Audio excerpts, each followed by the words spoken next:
is there a belief that you had about investing, whether it's, on the sector or about risk, as you mentioned, or about value creation that has completely changed across time that is no longer valid today?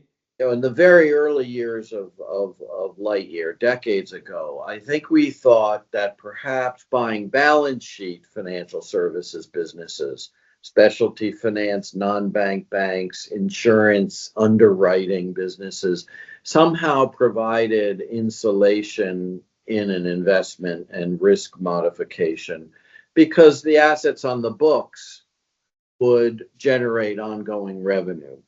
People businesses, on the other hand, the old adage was, if it's a people business, your assets go up and down in the elevator every day, and they could also leave. So that created a different risk. I think over time we've come to appreciate that the opposite is true.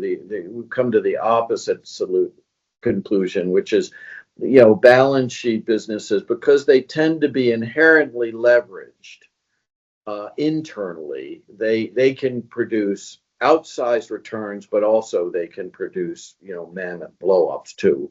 And so the range of outcomes is just greater. And whereas asset light businesses in the right segments, as I said, with the right management teams, can produce more consistent and repeatable returns. And that's basically our experience if over time. And we've had very good.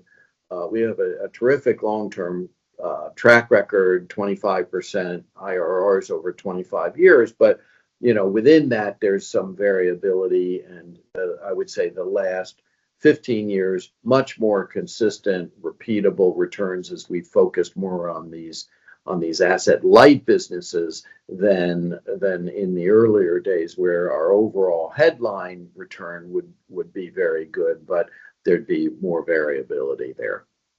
In your view, what matters most in private equity is to exactly have the thesis right from the beginning,